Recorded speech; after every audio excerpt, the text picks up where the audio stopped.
Blog Talk Radio. Hello, everyone. This is Laurie Smith on Blog Talk Radio. Good evening. This is Child Abuse Prevention and Human Rights Abuse Prevention is Up to Us, 30-minute live internet streaming radio broadcast from blogtalkradio.com.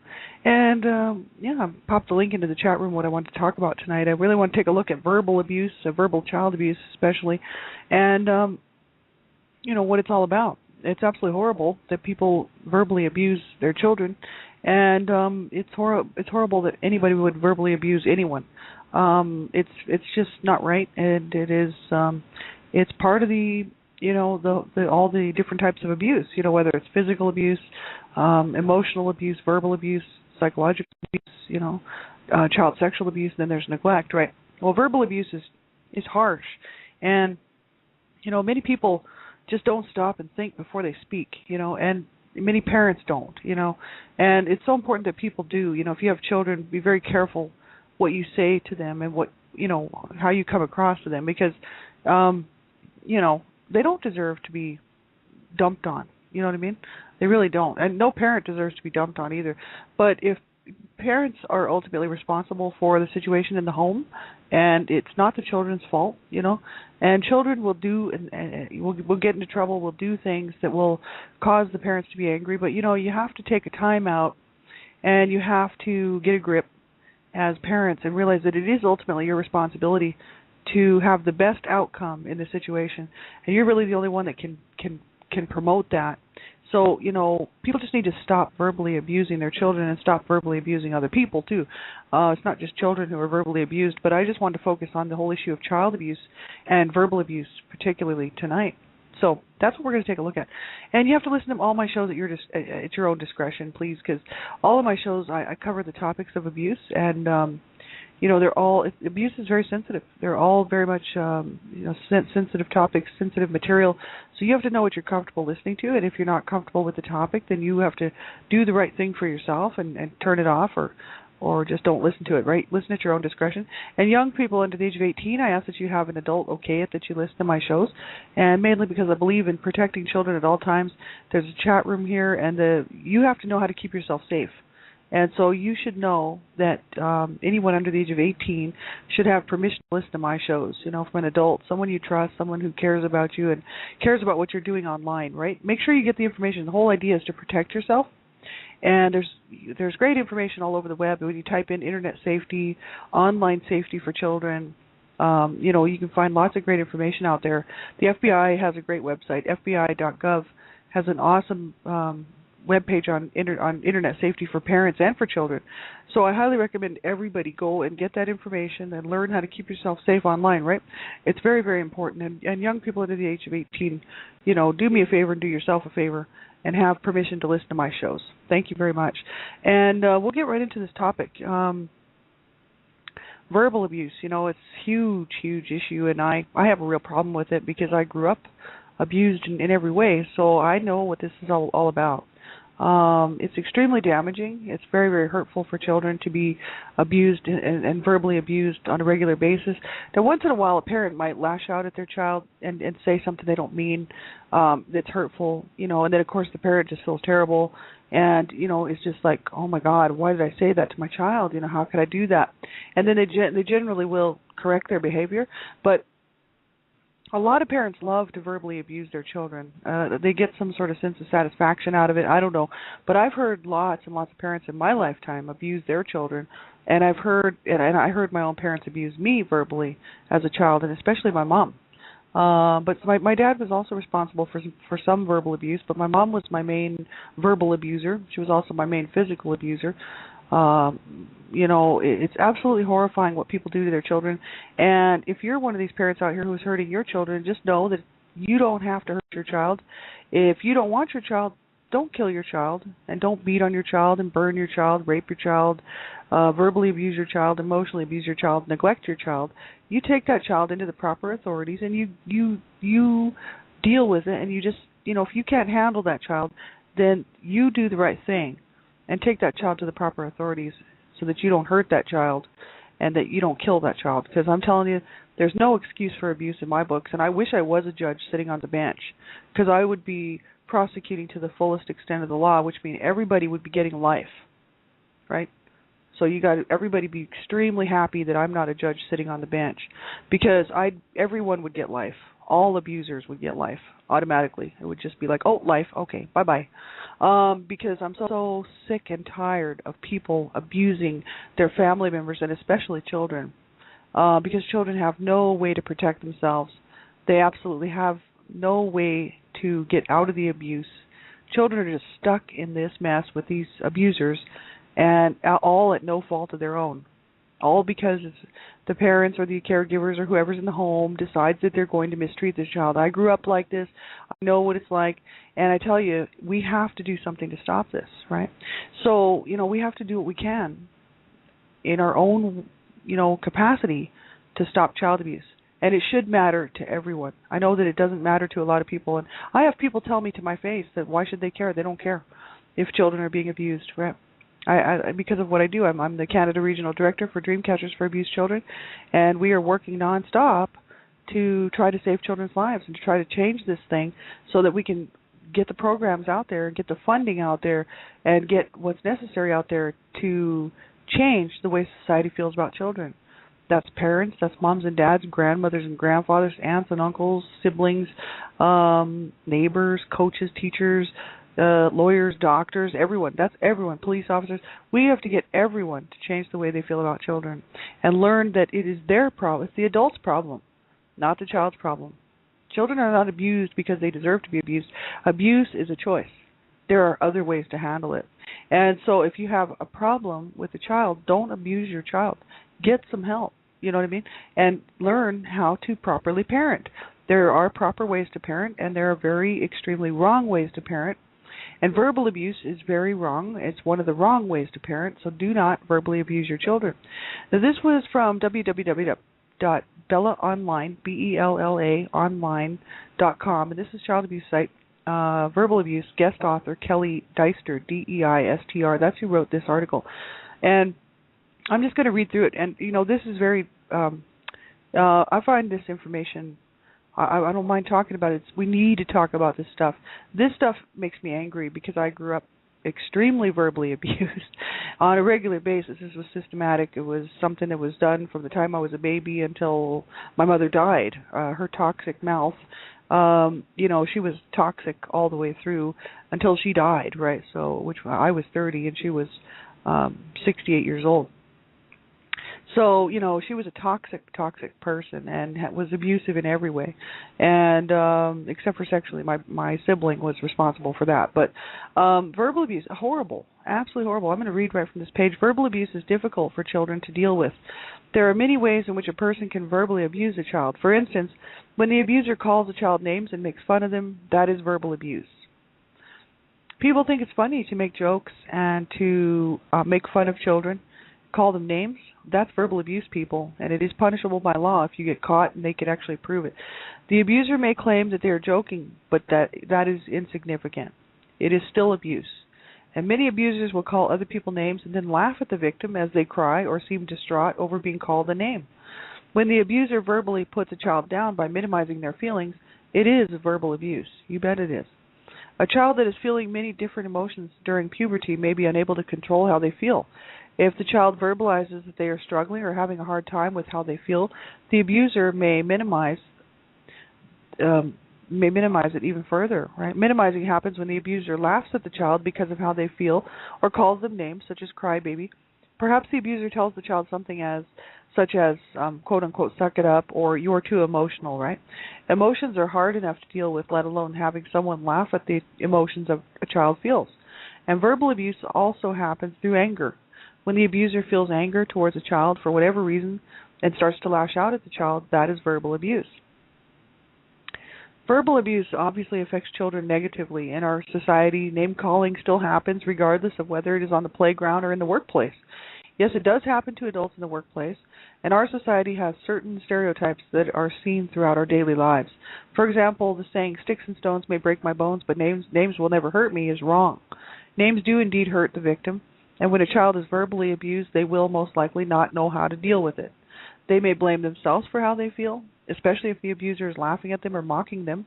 And this will cause the child to withdraw even further, and will also cause the child to look down upon themselves for ever having felt what they did. And many children are verbally abused every day, and they suffer in silence. It is time for our society to address the issue of verbal abuse. As I said earlier, it affects all ages. A child that verbally abuses others on the playground will probably grow up thinking that name-calling is fun as an adult. Bullies come to mind with this. Every school has bullies that painfully wound other children by their name-calling, teasing, and taunting. If the abusive behavior is not corrected, I believe it will continue well into adulthood. The child has to be taught that bullying is wrong even if they use words to hurt others and not fists. Yeah, that's right. Words do hurt, and sometimes they do whole lot more damage than a fist would. And so that's why it's so important for people to know verbal abuse is deadly, because a lot of times children are verbally abused, maybe not even being physically abused. They may be being verbally abused, and they may commit suicide.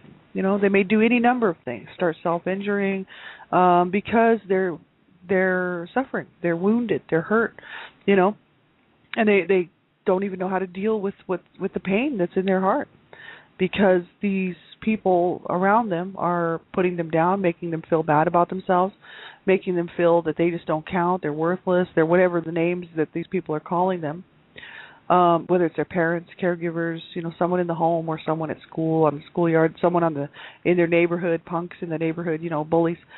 Verbal abuse may not leave physical wounds and scars. However, it certainly does leave wounds and scars on one's self-esteem, spirit, and heart.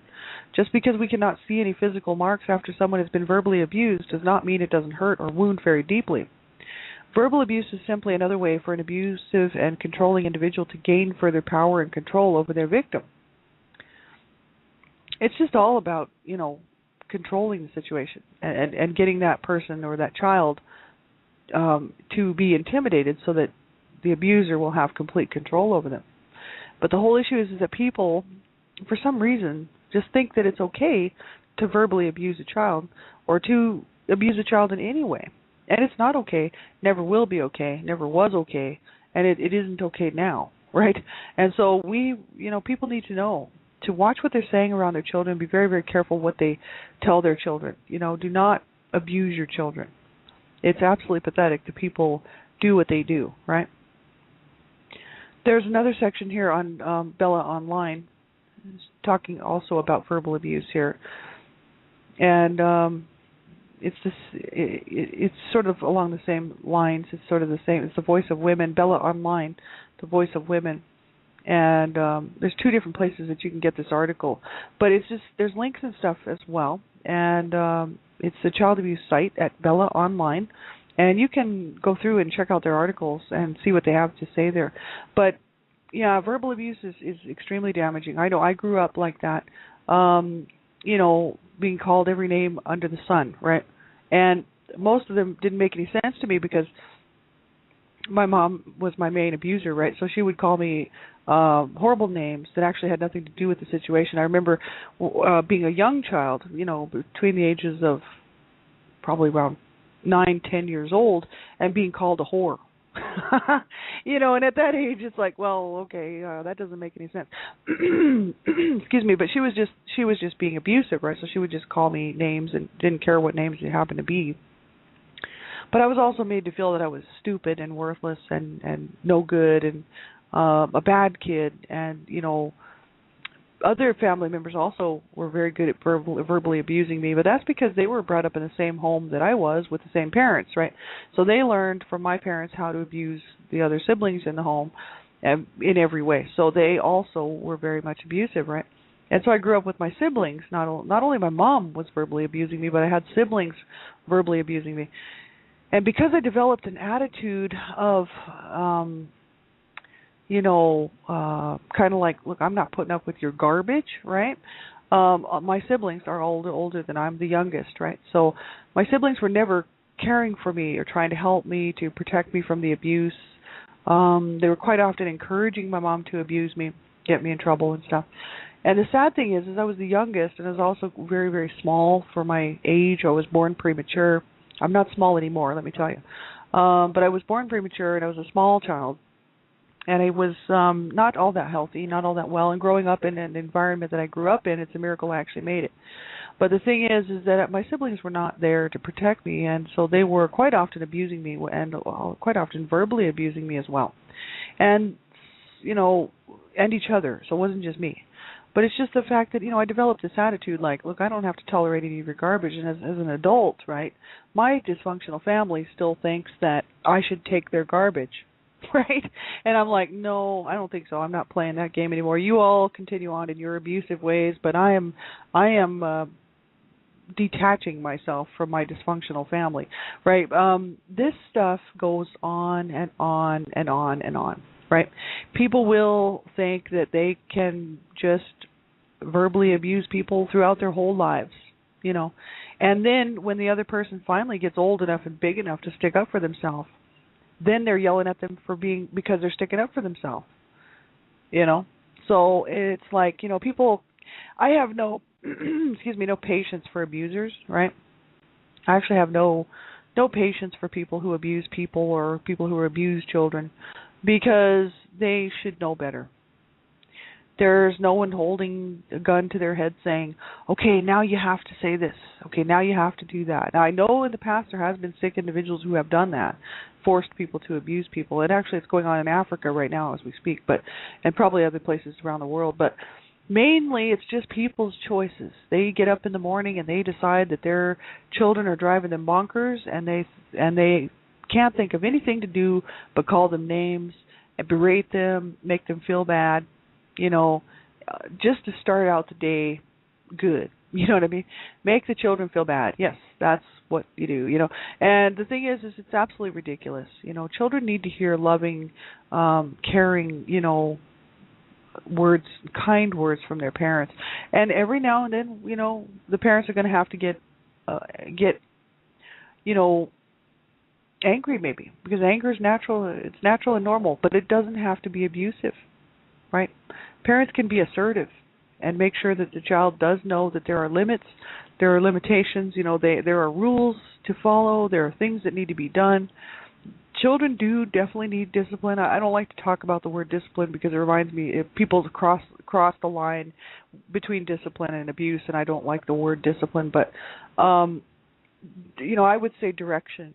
Children definitely need direction, and mainly they need help. If their behaviors are out of line, they need help to correct those behaviors. I don't like to look at it as discipline, right? Because that's abuse, right? To me it is, because my parents thought what they were doing to us was discipline when actually it was abuse, and they were actually busted, for child abuse, right? But the thing is that children, they do need direction, but you don't have to curse at them and call them names and verbally abuse them to get something done. You could try something else. And this is an awesome website. This is www.verbalabuse.com. I hope everybody will go check this out, by Patricia Evans. And I just happened to find this website just looking into this, Verbal Abuse in Children by Patricia Evans. She has some awesome stuff to say here, and I hope you will go check this out, www.verbalabuse.com. It says, many questions surround the issue of children and verbal abuse. For example, parents might say, how can I encourage high self-esteem in my child? What do I say to a child who has experienced verbal abuse from another child or from an adult? What do I say to my child when he or she calls me names? How can my child best handle verbal abuse from peers? What do I say to my child if I have left a relationship in which I experienced verbal abuse? And how can I keep myself separate when I share care of my child with my former spouse? There's all kinds of things that she presents here. There's no perfect answers to these questions. The answers presented here are suggestions and models of effective ways to communicate that are meant to assist you in the process of honoring, respecting, and protecting your children or your child from the emotional and mental harm of verbal abuse. Now, isn't that something? Honoring, respecting, and protecting your child. Wow, what a concept. You know what I mean? It's like for me, those words are like golden. You know what I mean? They're like a room full of treasure or something, honoring, respecting, and protecting your children or your child, right? To me, that's just like, that's just icing on top of the cake, because I grew up in hell. So, for me to think of a parent who would honor their child, respect their child, and protect their child from abuse and emotional and mental harm of verbal abuse, that just wow, that just freaks me out because I can't even imagine what it would have been like to grow up in a home where people loved their children and honored their children. You know, I can't imagine what it would be like to grow up like that. You know, I sit sometimes and I try to picture my parents honoring us as their 7 siblings, respecting their 7 siblings, and protecting their 7 siblings, and treating them right. I can't even picture it because I didn't grow up that way. See, so I unless I relate it to some Leave It to Beaver Cleaver old-fashioned television show, I can't relate to it. You know what I'm saying? But it sounds like a dream come true to me, and to my inner child. Let me tell you that. You know, wow, what a concept. Treating your children properly and right. Wow, that's great. You know what? I know there's good parents out there. And so, you know, thank God for all of you good parents out there who are doing the very best that you can to bring up your children properly with respect and treating them with dignity and, you know, honoring them as your children and loving them and nurturing them and caring about them, protecting them, and that you would never hurt them. And if you did, you'd be like, oh, my God, I'm so sorry, and how can we fix this? Let's work together as a family.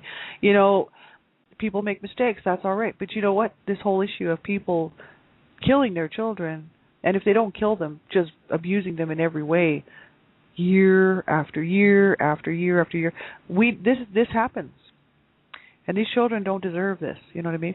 So I love this whole thing that she's talking about here, this encouraging your child's self-esteem and honoring, respecting, and protecting your child. You know, that is so awesome to me. That's just like, those words just melt in my mouth. It's like candy, you know what I'm saying? Because I crave that, right? I don't know what it would be like to be a child growing up where your parents would love you and care about you and respect you, and I mean really respect you, and would not hurt you, right?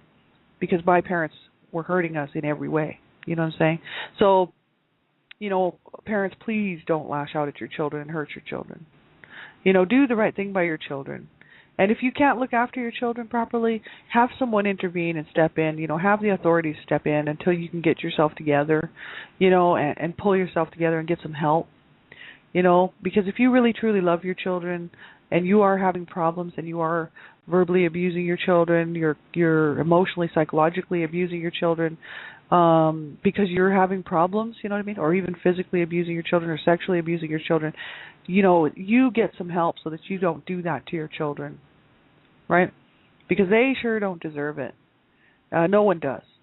So, you know, children need love and care and respect and protection, and they need a good, loving, nurturing environment to grow up in.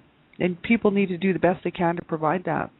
You know, like, it's just crazy that parents just think that, you know, they brought these children into the world and then what, just to kick around, just to use as punching bags, you know, just to use as so they can curse at them and cuss them out, and then if they feel better, but the child feels like crap, you know. So parents, you know, kids are not here for you to abuse, right? You have an obligation to that child to bring them up to be a proactive citizen person on this planet who's going to enjoy life and have a good time and hopefully do something great with their life, whatever it is they want to do. So she writes here, encouraging your child's self-esteem. When a parent faces a stressful situation and their child needs attention, the urgencies of the moment can invite a hasty response. Even when they have time to think, a parent may overlook obvious solutions or actions because his or her mind is in turmoil. For this reason, it is helpful for parents to remind themselves of the need to treat their child with goodwill and respect even when they feel stressed out, right? Or even when they feel stressed.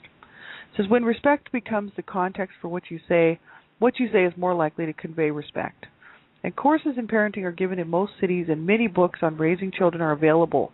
And sometimes it is difficult to choose between different philosophies. When you choose books on parenting and child raising, I believe the most essential criterion is that they foster respect for the child. If you give your children love and attention, are empathetic to their feelings, and are honest with them and encourage their independence, you will, in most cases, see them grow up to be loving, attentive, empathetic, honest, and independent adults. And so I like what she's written here. This is an awesome website. I hope everybody go check this out. Sometimes peer pressure or abuse from outside the home and so forth can influence the child to act out in undesirable ways. Don't be quick to blame yourself. You can only do your best. When in doubt, seek outside help through parenting classes, counselors, and other parents you admire. Communicating confidence. Yeah, that's the thing. There's information out on the web. Parents, all kinds of parents having issues and problems with their children or teens, and it's good for parents to have support because parents need support too. Not only do the children need support, the parents need support. The whole family needs support if it's going to work, properly, right? So when you're facing a crisis or you're facing some sort of issue with your child, look around and see what's available so that you can get some help, so that you don't lash out at your child, right? Because that's not going to help anything. It's just going to make it worse, So you want to do the right thing by your children and for your family and get some help, right?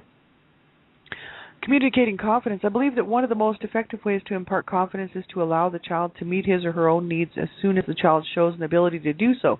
Parents can say, do you want to try using this spoon yourself? I'll wait while you tie your shoes. Are you ready to make your own peanut butter sandwich? And here is the way to use the washer. Communicating confidence, letting children, do things, imparting confidence, right? Allowing them to do things. It instills confidence. It shows that you have faith that they can do it. You believe in them, and you're like, hey, I'll wait here. You can tie your shoes. Are you ready to do this? Or I'll help you do this. Let's do this together, and then next time you can do it on your own. That kind of thing, right? Helping instill confidence. Communicating appreciation. Children respond to appreciation. They are born good, curious, and spontaneous. Every child has unique talents and interests. As a parent, your job is to give your child the attention he or she needs, noticing what the child likes, music, dancing, running, bright colors, quiet time, sports, and so on, and introducing and fostering the child's interests, even though they are not your own, brings forth from the child's own unique self. Following are ways of expressing appreciation. Like, you could say things like, what a beautiful picture. Tell me about the book you like best. It looks like you took extra time to make that. Do you need some extra time to finish that, like maybe a school project or something? I really appreciate your being quiet and waiting until I finish talking. Things like this to encourage them, what's good about what they're doing, to encourage what they're doing, right? And if it's good, you can encourage them, and they'll even want to do it even better the next time because they're happy because their parents encourage them. You know what I mean? So I actually saw this with other people's parents, right? Some of my friends' parents, I would see them doing this stuff with their children, and I would see the difference between their parents and my parents, and I'd be like, wow, this is wild because I was not used to that. Communicating limits. Good communication includes communicating limits to your child. Children feel safe and cared for when parents set limits for them. When they become adults, they set their own limits. They are best able to do this when they learn how during their childhood. You can set limits for your child while still validating his or her feelings. For instance, it's natural for children to want to stay up past bedtime or want to do things they can't have, but there are limits to their endurance and to the number and kinds of possessions they can have.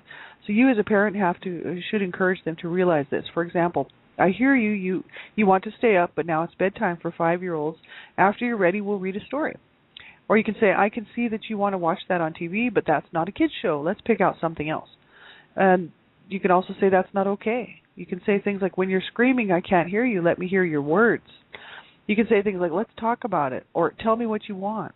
Or no, I'm not buying any toys today. You have to be assertive. You don't have to be abusive. I've seen people do some stupid things to their kids in stores, all because the kids wanted a toy. And the kids, of course, are freaking out, but it's because the parents haven't been handling it well at all, probably the whole time the child was born, right? So, it's just not good. People do need parenting classes. There's a whole lot of people out there that need parenting classes, and I wish people would get them.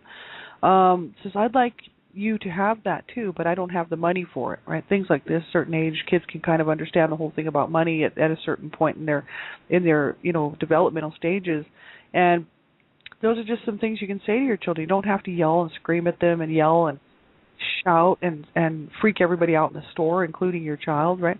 It's just ridiculous. Communicating choices, she talks about, when children hear verbal abuse. We'll finish the rest of this article up on Friday. I really want to take a look at the rest of it here. It's really good, and I hope you will go and check this out. This is www.verbalabuse.com, and there's just all kinds of great information on here about verbal abuse of all kinds and how it relates in everyone's lives, right? So please do check that out. Have a great night, everybody. Thanks for being here. I appreciate y'all being here. We have about a minute left. Make sure you go and check out Dreamcatchers for Abused Children website, www.dreamcatchersforabused.children.com. And you can we have lots of information on there as well about verbal abuse, emotional abuse, all the different types of abuse, signs and symptoms, how to report child abuse. We have a free PDF download. It's called the Child Abuse Handbook. It was compiled by Donna Shear and Sandra Potter, and everyone should have a copy of that. And you can learn all the signs and symptoms of the different types of abuse and neglect, and you can learn how to properly report child abuse and the whole, stats and issues surrounding child abuse. Right. So I hope everybody will go get a copy of that. It's free, a free download for everybody. Right. And then do the right thing. If you suspect a child is being abused, you do the right thing and you make the phone call. If you know a child's being abused, it's the law. It's your civil duty to actually phone and get that child some help. So, you could be the only one that may phone and you could save that child's life. Have a great night, everybody. I'll be back on tomorrow morning, one child abuse survivor to another, and then and we'll see you tomorrow morning, same time, same place, 6 o'clock a.m. And if you need anything, get a hold of me here on Blog Talk Radio or on Facebook or whatnot. I'll be around. We'll talk to you real soon. Take care. Thanks for tuning in. Bye-bye.